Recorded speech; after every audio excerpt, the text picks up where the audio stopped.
स्वागत आहे पुन्हा एकदा सर्वांचं अगदी मनापासून आपल्याच्या छोट्याशा व्हिडिओमध्ये. तर खूप दिवसातून व्हिडिओ येत आहे, काही कारणामुळे, काही प्रॉब्लेममुळे.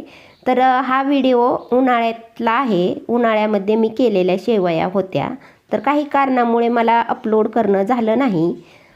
त्यामुळं मग मी आत्ता अपलोड करत आहे. तर इथं 1 किलो गव्हाचं पीठ, 1 किलो गरा घेतलेला आहे. गरा बारीक आहे, तर ह्या दोन्हीपासून मी शेवया बनवणार आहे.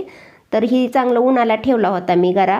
तर इथं आता सगळं मिक्स करून घ्यायचं आणि आपलं चवीनुसार मीठ टाकायचं. म्हणजे आपण जे चपात्या करताना वापरतो ना तेवढंच, किंवा थोडंसं कमी टाकू शकता. तर चांगलं मिक्स करून आपण ह्याला मळून घेणार आहोत. तर काही गोष्टीमुळं आपलं व्हिडिओ आले नाहीत, कारण आपण कुठलंही काम करतो ना तर प्रॉब्लेम म्हणा काही सगळे आपल्या पुढंच असते, तयारच असते. त्यामुळं मग नाही जमलं. तर आता थोडं थोडं पाणी करून मी चांगला घट्ट गोळा करून घ्यायचा. पातळ करायचा नाही ह्याला, थोडासा पण घट्ट, जेवढा शक्य होईल तेवढा घट्ट करायचं. म्हणजे घट्ट का करायचं हे तुम्हाला मी पुढं सांगते. तर आता ही मळून घेते मी चांगलं. आणि त्यानंतर मग आपण लगेच ह्याला भिजत ठेवायची आवश्यकता नाही, कारण भिजत ठेवलं तर मग तो म्हणजे असं चांगलं मऊ होतं. म्हणजे शेवया एकदम सुटसुटीत होत नाही त्या. तर कणिक मळून झाली ना मग पसारा आवरेपर्यंत 5-10 मिनटं तेवढं होतातच आपल्याला, मशीन जोडेपर्यंत. तर आता इथं आपण खूप दिवसातून करायला लागलेलं आहे. तर म्हटलं चला प्रत्येक वर्षी विकत आणतो, त्यापेक्षा आपलं एकदा घरी करून बघावं की काय होतेच चांगल्या. पहिल्या पण आम्ही करत होतो 10-20 वर्षापूर्वी. पण आता ह्या वर्षी म्हणलं करू, कारण एकटीचं काम नाही, ह्याला 2 माणसं लागतात, 3 माणसं लागतात. पण आम्ही दोघींनीच केलेले आहेत. तर आता इथं मशीन जोडेपर्यंत भिजवून मग पसारा आवरेपर्यंत भिजवत ठेवलं. आणि वरती एक माणूस फिरवायला लागतं ही मशीन.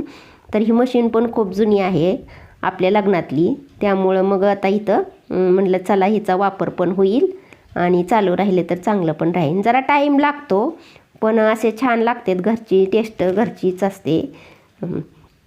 तर आता इथं पहिला घाणा आहे, त्यामुळं जरा थोडासा मशीनमध्ये जायला पीठ ती टाईम लागतो. एकदा सुरू झालं की मग नाही टाईम लागत. तरी पण इथं बघा अशा प्रकारे इकडं एका साईडला मी फॅन लावलेला आहे, की फॅन जेणेकरून त्या शेवयावरती गेली पाहिजे हवा. कारण इथं आपण सुकल्या पाहिजे अशा, नाहीतर काय होतं ते एकमेकाला चिकटतात आपल्या. म्हणजे कसं आपण मशीन करून आणतो ना तशा त्या लांब लांब असतात. आणि हे बघा अशा प्रकारे, कारण थोड्याशा आकुड असतात आपल्या करण्यापेक्षा. तर झाल्या बघा, इथं पहिला घाणा झालेला आहे. तर आता इथं 2 किलोच्या असल्यामुळं मला 1 किलोला 1 तास लागतो. 1 तास किंवा 1.25 तास असा तास लागतो. तर 2 तासात मला म्हणजे 2-2.5 तास लागले हे शेवया करायला आम्हाला दोघींना. तर आता इथं अशा प्रकारे मी झाल्या. तर तुम्हाला हाताने माझी बोटं दुखायला लागली म्हणून शेवटी मी बेलण्याचा सहारा घेतला. तर बेलण्यानी पण छान होते, कारण बोटं दुखायला लागतात आतमध्ये घालून. तर मला इथं 2 ते 2.5 तास लागले असतील, एवढा टाईम बघितलेला नाही मी. तर माझ्या सगळ्या शेवया करून झालेल्या आहेत त्या. तर बघा इथं संपल्या, 2.5 तास लागले बहुतेक. तर अशा प्रकारे. तर आता ह्या सगळ्या काढून मी वरचेवर उन्हाला पण टाकलेल्या आहेत त्या. जेवढ्या काठीवर बसतात तेवढ्या बसवल्या. आणि आता इथं वाळायला ठेवलेल्या आहेत त्या मी. तर चांगल्या कडक ऊन होतं उन्हाळ्यात, त्यामुळे चांगल्या मस्त वाळल्या आणि वर्षभर टिकतात चांगल्या वाळल्या म्हणजे. तर ह्याची रेसिपी पण सोपी, एकदम सोपी आहे आणि तुम्हाला लवकरच येईल. कारण आता इथं कधी आपल्याला कंटाळा आला ना तर सगळ्यात बेस्ट पर्याय आहे दूध भात किंवा रसाबरोबर छान लागते. तूप साखर एकदम मस्त लागते. त्या छोटा व्हिडिओ आहे, तुम्हाला छोटा वाटतोय, पण मला ह्याला 2-2.5 तास गेले.